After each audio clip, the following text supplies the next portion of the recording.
Film ഗാരേജിലേക്ക് ഇവർക്കും സ്വാഗതം. ഇന്ന് സെപ്റ്റംബർ 25-ന് തിയേറ്ററുകളിലേക്ക് എത്തിയ പുതിയ മലയാളം സിനിമയാണ് നോബൽ ബാബു തോമസ് നായകനെ എത്തിയ വിനീത് ശ്രീനിവാസൻ സംവിധാനം ചെയ്ത കരം. ചിത്രം ഒരു ബിഗ് ബഡ്ജറ്റ് ആക്ഷൻ ത്രില്ലർ സിനിമയാണ്. ഇപ്പോഴത്തെ സിനിമയുടെ ആദ്യ കേരളത്തിലെ പ്രദർശനം പൂർത്തിയാക്കപ്പെട്ടിരിക്കുന്നു. ആദ്യ പ്രതികരണങ്ങളും വന്നു കഴിഞ്ഞിരിക്കുകയാണ്. അതുപ്രകാരം സിനിമയ്ക്ക് നിരാശാജനകമായ അഭിപ്രായങ്ങൾ, ആവറേജ്, ബിലോ ആവറേജ്, നെഗറ്റീവ് അഭിപ്രായങ്ങളാണ് വന്നിരിക്കുന്നത്.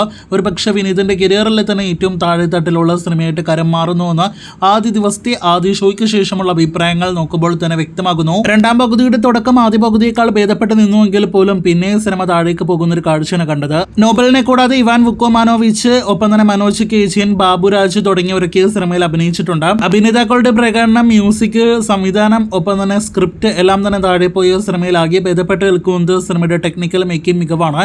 സിനിമയുടെ ജോണർ തന്നെ ആക്ഷൻ ത്രില്ലർ ആണെങ്കിൽ പോലും വിനീതിന്റെ പതിവ് സിനിമകളുടെ ഹ്യൂമറും ഒപ്പം തന്നെ ഫീൽ ഗുഡും ഇവിടെ കൊണ്ടുവരാനായിട്ട് ശ്രമിച്ചിട്ടുണ്ട്. പക്ഷെ അത് ഏൽക്കാതെ പോകുന്ന ഒരു കാഴ്ചയാണ് സിനിമയിൽ കാണാനായിട്ട് കഴിഞ്ഞിരിക്കുന്നത്.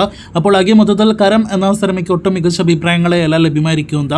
പ്രണവിന്റെ ഹൃദയം, വർഷങ്ങൾക്ക് ശേഷം എന്നീ സിനിമകളിലൂടെ വലിയ സാമ്പത്തിക ലാഭം നേടിയെടുത്ത മെറിലാൻഡ് സിനിമാസിന്റെ ആദ്യത്തെ കനത്ത പരാജയമാകുന്ന സിനിമയായിട്ട് കരം മാറാനുള്ള സാധ്യതയുണ്ട്. എന്തായാലും ബോക്സ് ഓഫീസ് റിപ്പോർട്ടുകൾക്ക് പ്രേക്ഷകർ കാത്തിരിക്കും.